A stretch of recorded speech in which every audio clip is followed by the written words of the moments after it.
Are you ready? Well, get comfy, folks. It's story time. At the end of last year, just before forced vacation, our print shop shuts down for 3 weeks over Christmas until the middle of January. I left work around 3 p.m. instead of the usual 5. We'd had no customers all day and figured that in the days before Christmas nobody's going to come in with printing we could hope to do. I started to drive home and the plan was I'd get home, mow the lawn. I promised to get that done for my housemates, but I'd skived off during the week. Clean up and drive the 3 hours to Sydney to my parents' place to get there somewhere after dinner Friday night. It should have gone like this: 3 p.m, leave work. 3:50 p.m, arrive home and start mowing. 4:30 p.m, shower, clean up, dry off, and 5 p.m, leave for Mum's in Sydney. 8:30 p.m, arrive at Mum's. What happened instead was I drove home and rushed through to start mowing the lawn like I'd promised my flatmates. I got back inside, stripped off, got in the shower, and woke up being revived in my parents' shower 3 hours away. Apparently I'd arrived at my mum's house before she'd come home, mowed the lawn there, got in the shower and passed out from a touch of heat exhaustion. My mum came home and found my car in the driveway, the grass mown and me in the shower a bit too long before she checked I was okay. Thing is, she woke me in the shower at her house a little after 6 p.m. on Friday. Even if I'd driven, breaking every speed limit for the 250 kilometres from work directly to her house, I couldn't have reached there much before 6:30 p.m. The distance isn't quite 3.5 hours worth, but it's a tight, winding city mountain drive with speed limits for a good third of it. Let alone drive, arrive, mow the lawn there. It's almost an hour's job, and shower. The next morning I checked with my flatmates, and the lawn there had indeed been mown by the time one of them arrived home after finishing work at 5. And my grass-covered work clothes were in the corner of the bathroom. I remember mowing the lawn there. I remember stripping off to get in the shower, but I don't remember showering or mowing the lawn in Sydney. I'd left my work clothes with the grass clippings in the bathroom at my place, but in my mum's shower was a fresh change I don't remember getting into, covered in grass clippings.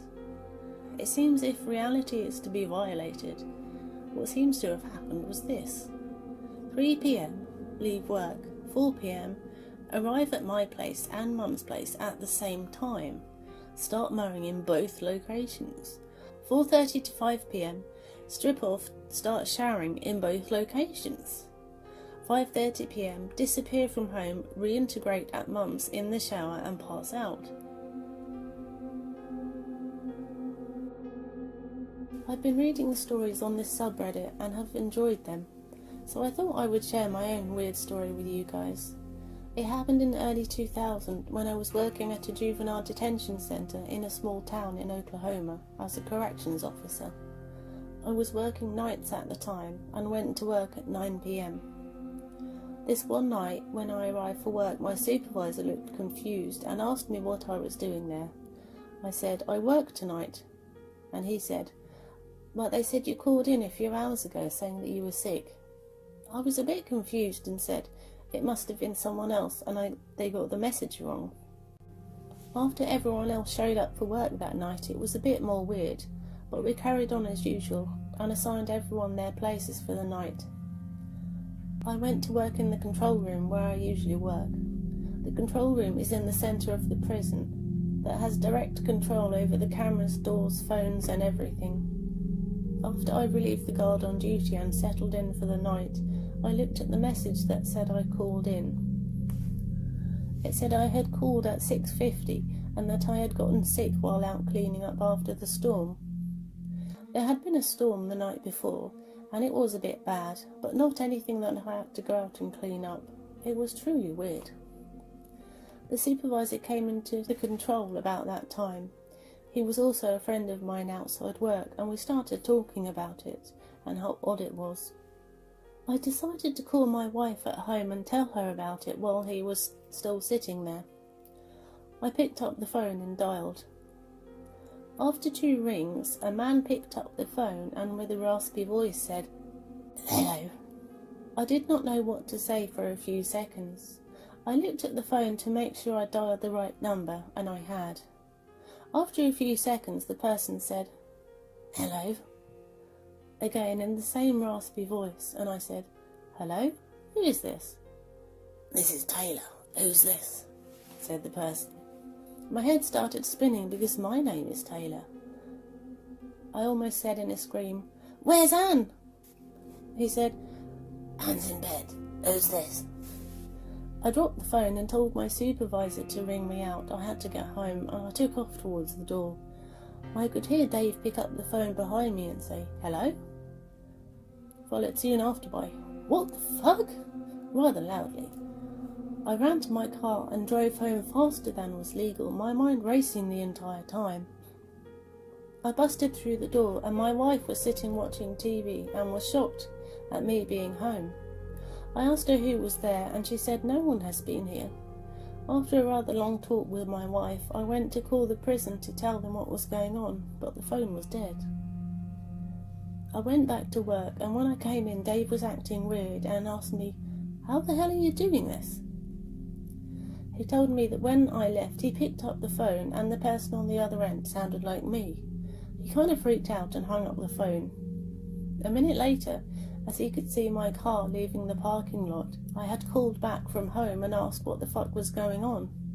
He said that I was a bit irate and said I was sick and did not feel like playing these games and was telling him to stop prank calling me, and hung up. After convincing him that I had no idea what was going on, we went back to work. Later I find out that the phone line for my area had been knocked down the night before by the storm. This is absolutely the strangest thing that has ever happened to me.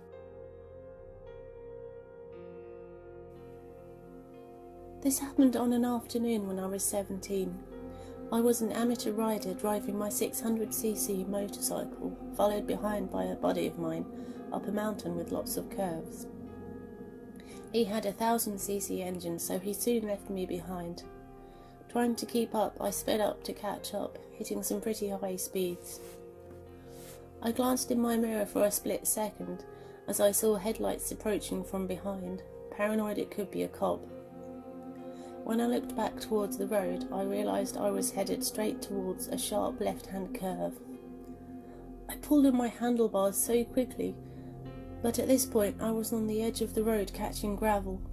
My motorcycle slipped out from under, caught my left leg and started to drag me off the road, straight towards this cliff with a drop of at least 300 feet down to the canyon, with no railings to keep me from going over. I clearly remember feeling the loose gravel hit my feet as I went down, and remember I flinched so hard just before being tossed over that suddenly I was back on the road, tumbling in the opposite direction away from that cliff. It felt like I had hit a reset button on a video game and got placed back in the centre of the road. I remember rolling and sliding across the ground onto the opposite lane as I watched my bike light up the road with sparks from the metal grinding against the pavement.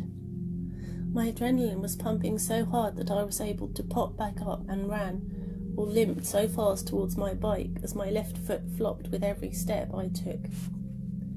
Somehow I managed to lift up my motorcycle and hop back on to avoid getting hit by oncoming traffic.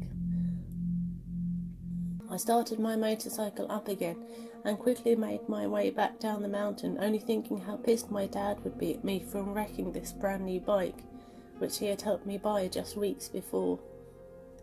The shittiest part was that I drove about 20 miles home without a visor, and my shifting pedal had broken off, so I had to reach down and somehow pull my gears with my hand while on the highway. When I got home, I realised I had driven on a flat front tyre the entire time. With no one home and my legs completely road trashed and swollen, I had to fall over again, crawl out from under my bike, up my porch to my house, and then back down into my mum's SUV so I could drive myself to the hospital. I often take that same drive sometimes, and every time I pass that curve, I'm always left questioning how it is that I ever survived that fall. So I've been a long time Reddit fan, in particular the ones such as Glitch in the Matrix and anything about parallel dimensions, but I've never actually had a story to share and honestly never thought that I would. Now I wish that I didn't. I'm a recovering addict, 6 years clean. For a short time recently I worked for one of those merchandising firms that send out merchandisers to help store managers with their shelf schematics. We would pull all the old merchandise, add new merchandise and add price tags, etc. One particular store I went into a few weeks ago was needing work done in their meat department. I got over there and realised that they have absolutely none of the products I need to do my job, so obviously I'm unable to do it. With my job, we finish at a store and there is a certain amount of paperwork that we have to do, mostly on our phones electronically. We typically take a before and after picture of our project. We list any issues that came up during that time, and we have the managers sign off on our work. This is all sent to the Home Office to prove we did what we said we did. There is even occasionally a requirement that we measure the shelves that the product is stacked on. So since I couldn't do my work, I went to the manager and explained to him that I was very sorry. I would have my supervisor put them back on my schedule about a week later, after they had their product in, and I would come in and handle getting everything in order. He was fine with it and he signed off on it. I sent it to the Home Office and went home. A few days later, my aunt calls up my mother and tells her that she ran into me in the store and told her that I was extremely high on drugs, also very rude to her and to my uncle as well, who was, according to my aunt, trying to help me measure a shelf. So my mum gets off the phone and she asked me if I saw anyone while I was at this particular grocery store, and I said that no one I know was there. And she asks, "Are you sure?" I said, "Yes, I'm sure. I know when I see someone that I know, and there was not a single soul there that I recognised." Then she told me about what my aunt said to her, and I just sat there with my mouth open, stunned. My aunt can be a real pain, believe me, but she's no liar, especially not to make up a lie this big, and my uncle definitely wouldn't have gone along with it. Not to mention the fact they knew personal things about my job that they couldn't have known unless they were actually there, like measuring the shelf when she claimed my uncle tried to help me. In fact, I didn't measure the shelf at all. I didn't do any work at all because there was none. I have to insist to my mother that this is not true, and I'm starting to wonder, or wondered for a while, if I was losing my sanity. I was extremely angry with my aunt and uncle because I have worked hard every day for 6 years to stay clean, and I have 2 children that rely on me, and it's very, very serious. I do not need it to get out that I'm back on drugs when I know for a fact I am not. I know that I did not see them that day. I was definitely not on drugs, and my uncle definitely didn't help me measure the shelf, since he wasn't even there. But I believe it when they say that they saw me in the store. They are being honest. After thinking on it a while, I started thinking about some of the subreddits I've read on here. I got onto my work schedule and looked at the time I was at the store. It was pretty early in the morning, but my aunt and uncle claim they saw me at around 4 or 5 in the afternoon. I'm stunned. I have no explanation for it. To me, as crazy as it may seem, it appears that my counterpart from some other place was there doing the same job, as if it was assigned to them, the same as it was to me, wherever they're from. The only difference is that in this world I wasn't able to complete the job. I was there earlier, and I'm clean, and have been for many years. My counterpart, however, was able to complete the task, and obviously has not gotten sober yet. Her store had the items she needed, and she probably acted rude because I think she didn't recognise my aunt and uncle, to be honest. The way that my aunt put it was that I acted like I didn't even want them there, and treated them like strangers. 6 years I worked my butt off trying to stay clean, and now my entire family suspects that I'm using again when I'm not. It's ruined my relationship with my aunt and my uncle. We no longer speak, and my mother and I have had problems for a while, but I think she's starting to believe my side of the story, thank God. Nevertheless, it's caused extreme family problems that never should have been there, thanks to some kind of bizarre universe where another version of me decided to go to work high that day. I have not spoken about this theory to another soul. The only place I feel like I could share it was here. If I said that to anyone else, they would probably have me locked up. So my only choice is to just suck it up and hope it blows over. But what really eats me the most is the fact that if by some strange rip in space-time, or a universal shift, or whatever you want to call it, that my counterpart was here temporarily, and she would have been at the exact same store I was, and therefore also unable to complete the job, right? So would this not mean my aunt and my uncle were the ones who were someplace outside of our world? Okay, so this happened to me about 2 years ago. It really freaked me out at the time, and I couldn't really wrap my head around it, and still can't. But after finding this subject, I figured I'd share it with you all and see if you can shed some insight. I want to preface the story by saying that this happened right around New Year's a couple of years back, and I had a good amount of old friends take a road trip together from the East Coast to visit myself and some other friends in Colorado. There were about 14 of them that all caravanned out to stay for a week and to celebrate the New Year's in Denver. A couple of days in, everyone decided to all go get food and drinks from this place in Denver, so I took the 40-minute drive from where I live to meet up with them. This is where things get weird. I drove up to the restaurant and parked my car outside on the side of the street. Everyone was already inside. I turned my car off and got out, only to realise I didn't have my wallet. I unlocked and opened the car back up and grabbed it off the passenger seat, and then closed the driver's door once again. This time, when I reached for my key to relock the car, it wasn't in my pocket where I thought I had just placed it. I started to check around my other pockets, but it was nowhere to be found. I checked the driver's seat, the passenger seat, and even in the back seat. Nothing.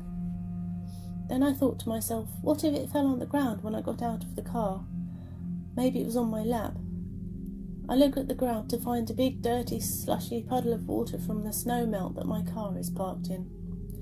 At this point I decide to get an empty cup out of the back seat and start sifting through the water to try and see if it fell in. After about 20 minutes of sifting through this disgusting water, I gave up and went inside to see my pals. By this time, I'm like 45 minutes late to meet them because I've spent the whole time outside looking for my key.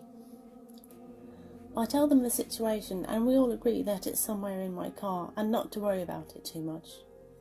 We'll get some food for about another 45 minutes and then decide to split.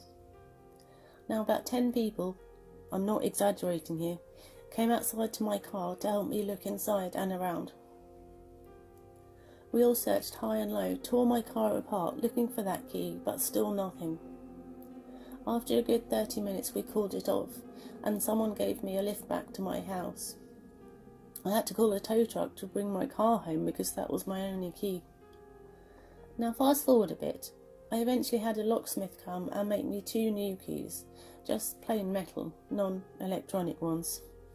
I used one and kept the other in my house. About 2 months down the line, my friend and I are at my house and decide to go somewhere, I can't remember where, and hop into my car. He jumps in the passenger seat and I in the driver's.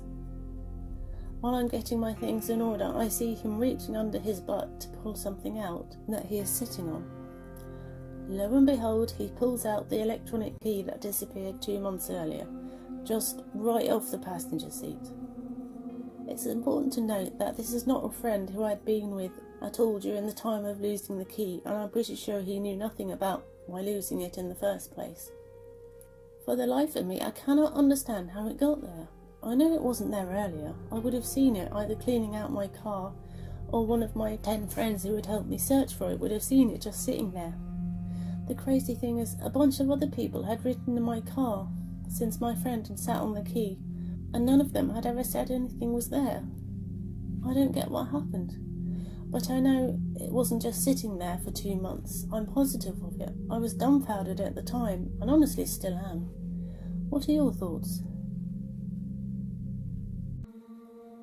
I found this sub, and after reading through the posts, it seems like my post belongs here as well.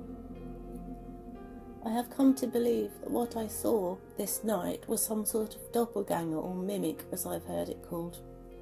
This happened about 8 years ago and has, for lack of a better word, haunted me since. I think about it often, and something about it just doesn't sit right with me. When I think about it or tell the story, I get a weird, uneasy feeling, just like I had the night it happened. It was the middle of the night, not sure of the time, and I woke up to the sound of someone pounding on my front door. This wasn't entirely out of the ordinary. I live in a very small town, about a block behind a very popular bar. On occasion, a friend of mine would show up and need a place to crash after a night at the bar. I got out of bed, walked across my room, and looked out of my window to see if I could see who was at the door. I saw my little sister's car parked, not running, across the street.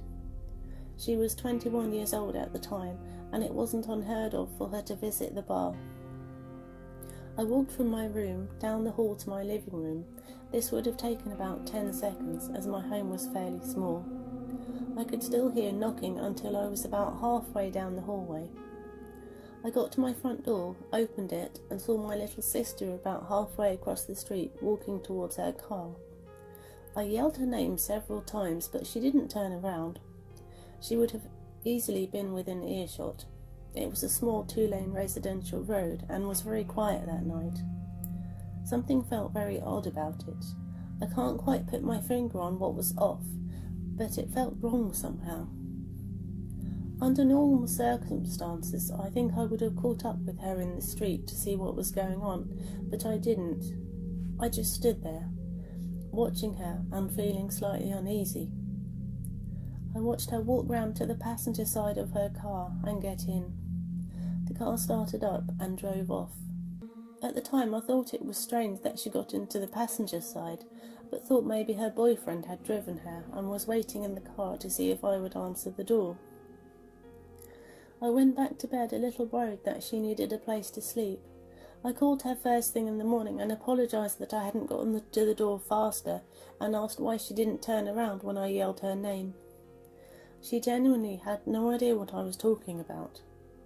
She told me she had not been out that night. She'd watched a movie and fell asleep on her couch and had remained there all night.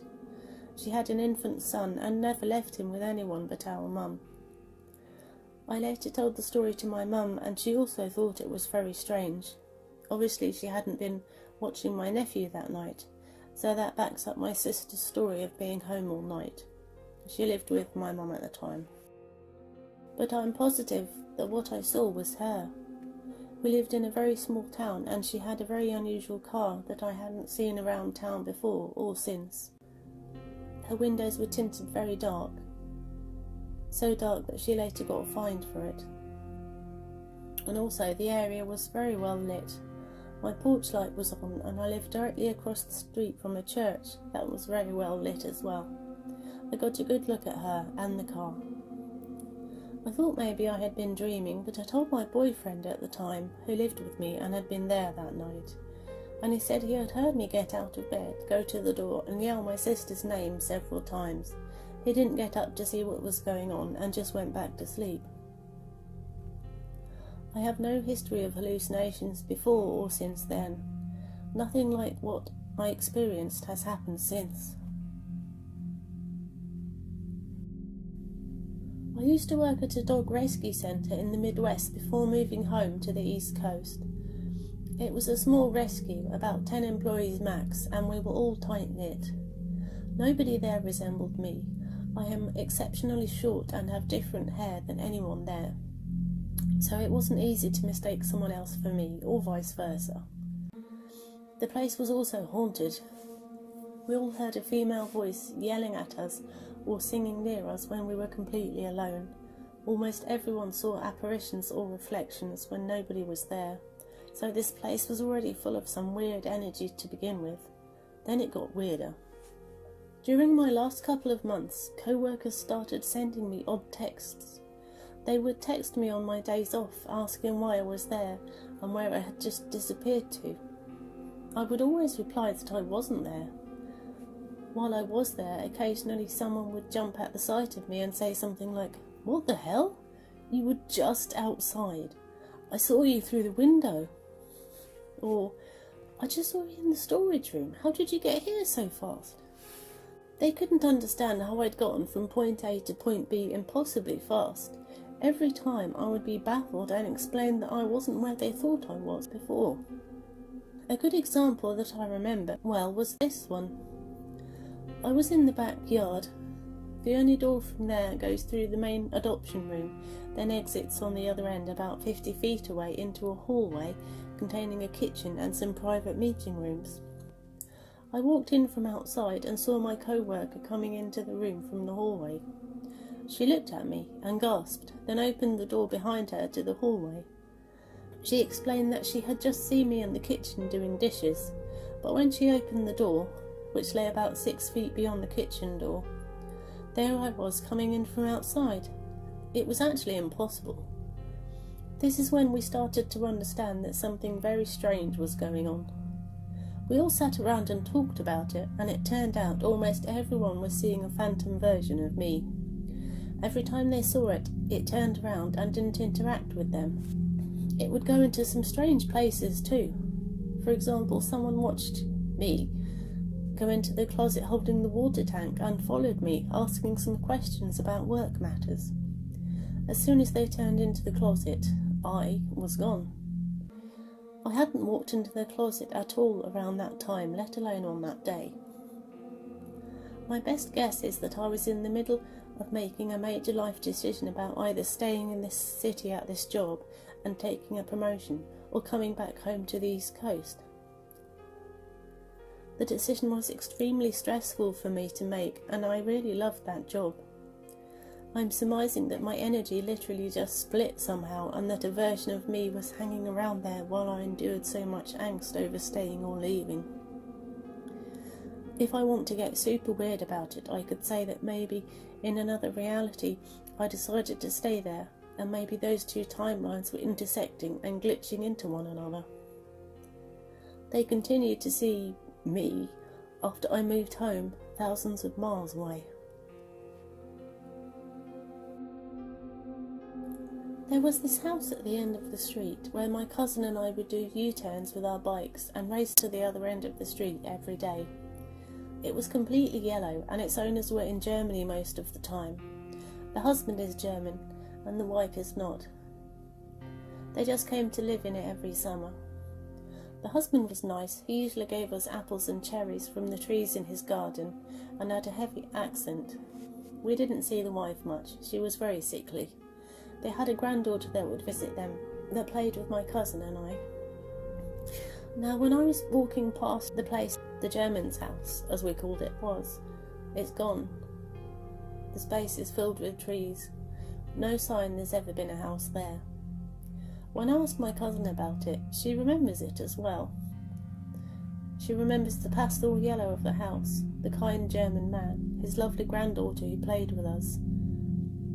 But no one, save us and my brother, remember it. To this day, my brother will talk about the place at the end of the street as the German house. Funny thing is, I actually met the granddaughter at school years later. Same name, same face, and two grandparents who live in Germany, but haven't visited in a decade, and certainly haven't built a house, and she didn't seem to know me. She kept saying, "It's like I remember you, but I don't know where from." Okay, so I am a very logical person. I'm always aware of what's going on and what I'm thinking. Usually when something happens, I can fully logically explain, and I'm right most of the time. However, one day, while I was sitting on the couch talking to my parents on the phone, they told me to ask my sister what type of ink we needed. So I yelled to her, and she ignored me and walked directly in front of me. Now, where I was sitting is a big living room with a view into the dining room. I seen her walk all the way past. She ignored me, and I followed her while telling my parents she is doing something. She walked into the dark hallway and into her pitch-black room.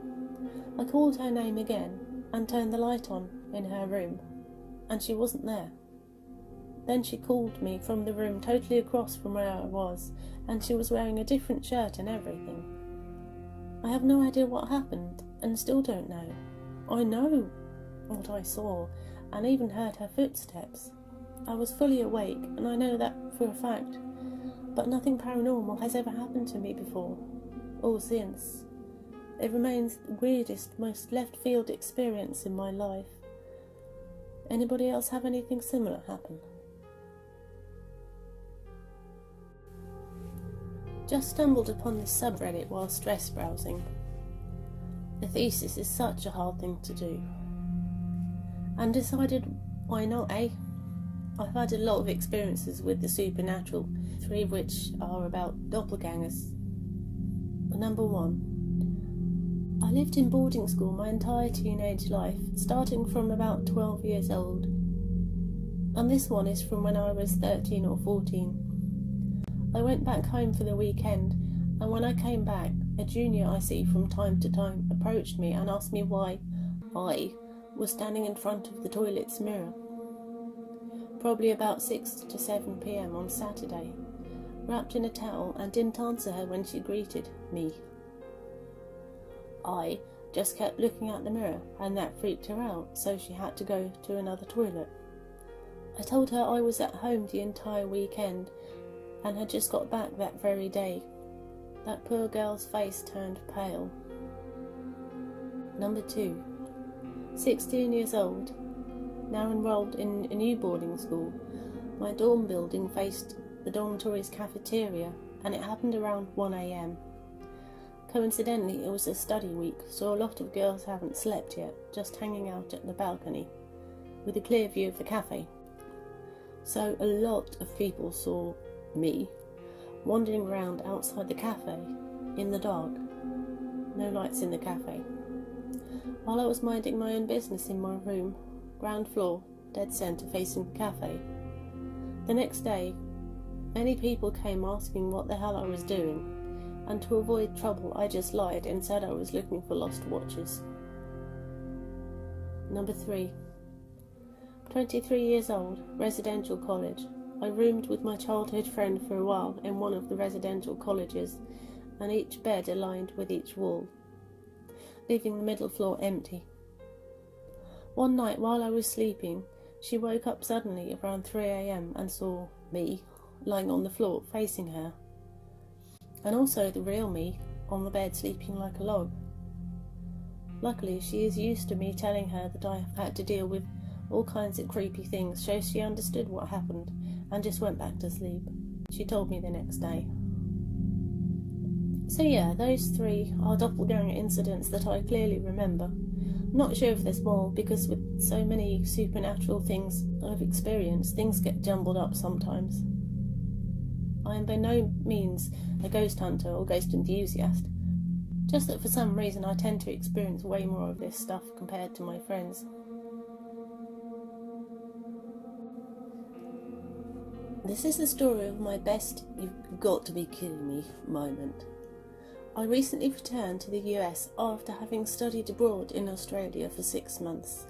Since I've been back, it's been difficult suppressing the all too real and inevitable post-travel depression I've heard so much about before I left. Whilst fiending to find other like-minded adventure seekers in the depths of the internet, I stumbled upon the website Lonely Planet. Scrolling through the hundreds of posts that occupied the first few pages, only one globetrotter seemed to have interests extremely similar to mine. This woman didn't, understandably, disclose too much information about herself other than her interests and potential travel destinations. This is all the information I was able to retrieve about her from her post. I decided to go ahead and message her to validate her dedication to the possible journey. Here's what I responded with. Note, I knew absolutely nothing about this writer other than her gender. I did not know where she lived, her actual name, or her age. She responded with this soon after. And I just about shit my pants from excitement. Not only had this girl been to Australia before as well, but she went abroad the same exact semester that I had, went to the same university in Australia, lived in the apartment complex 100 feet away from mine. But then it got even weirder. I had heaps of friends that lived over in the apartment complex she mentioned she resided. Naturally, I turned to Facebook in the hope of finding a friend who was mutual friends with a girl having a name similar to her username. Needless to say, after some searching, I found her. She was from the United States too, and we had 15 mutual friends. I immediately added her, and I am in disbelief. Looking through her photos, I see that she had gone to the hospital when in Australia, because she had cut her foot open pretty badly. I paused and thought for a moment.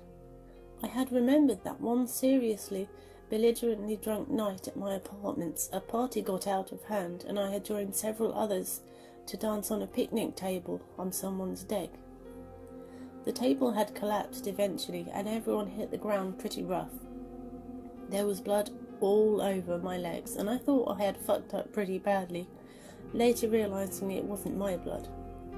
A few days after the incident, my French mate Luke told me this girl had to go to the hospital to get stitches in her foot from that table. Here's the conversation. Through all the coincidences, I didn't officially lose it until she sent me this message. Turns out there was a group picture from an adventure tour to Byron Bay put together for international students that showed the two of us sitting right next to each other. I almost couldn't believe it. Out of any website, any forum and any post I could have responded to, I messaged a girl who not only I'd seen before unknowingly, but even shared a photo with. Maybe not the craziest coincidence to ever be documented, but I thought it was pretty ridiculous. Really is a small world, mate.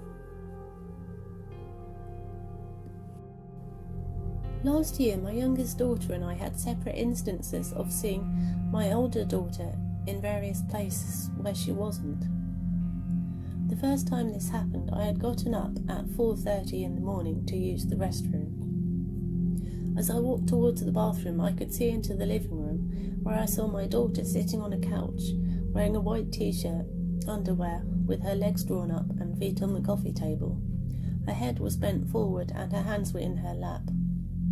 In that quick moment, I figured that she had woken up early, couldn't fall back asleep, and decided to lounge downstairs and text until everyone else woke up.